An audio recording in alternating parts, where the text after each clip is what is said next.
La saison dernière, le pénalty a suscité la controverse au stade Santiago Bernabéu, faute d'un exécuteur désigné. Mbappé et Vinicius ont pris l'initiative lors de plusieurs matchs.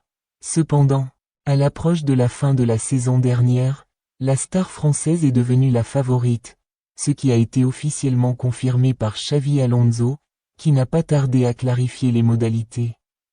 Selon le journaliste Marcos Benito de l'émission El Chiringuito, Kylian Mbappé sera le premier exécuteur de pénalty du Real Madrid cette saison. Sous la direction du nouvel entraîneur Alonso, Vinicius Junior sera le deuxième tireur, mettant ainsi fin à la controverse et à l'instabilité qui avait entouré ce sujet sous l'ère de Carlo Ancelotti. Ces dernières heures, le Real Madrid a contacté l'entourage du joueur brésilien Rodrigo Goes. La réponse, comme d'habitude, a été que le joueur ne souhaitait pas partir. Certes, il souhaite gagner la confiance de l'entraîneur Alonso, mais il n'envisage pas de partir. C'est ce qui a été communiqué à la direction madrilène et est parvenu à Florentino Pérez. Selon certains sites numériques, ces informations ajoutent que Florentino n'envisage pas de céder Rodrigo, sauf si le joueur le demande lui-même. Le site web madrilène, Défense, a indiqué que l'enquête avait été menée au sein du club, et la réponse a été que le dossier de Rodrigo resterait ouvert jusqu'au dernier jour du marché des transferts.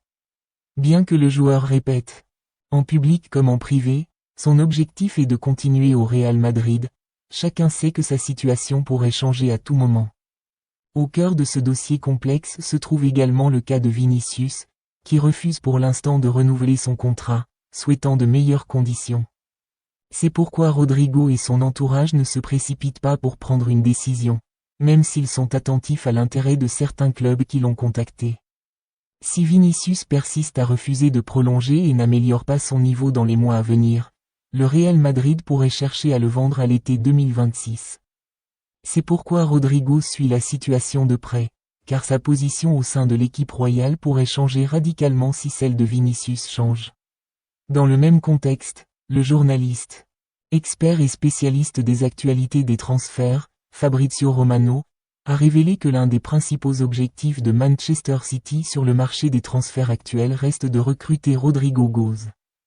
Fabrizio Romano a déclaré que Manchester City continue de cibler Rodrigo en cas de vente de Savinho. Je confirme que Manchester City continue de suivre la situation de Rodrigo. Ainsi, le journaliste italien a expliqué que Manchester City poursuit sa course pour recruter l'attaquant brésilien du Real Madrid, mais que cela est directement lié à la vente de Savinho. Son départ étant une condition préalable à la finalisation de l'opération.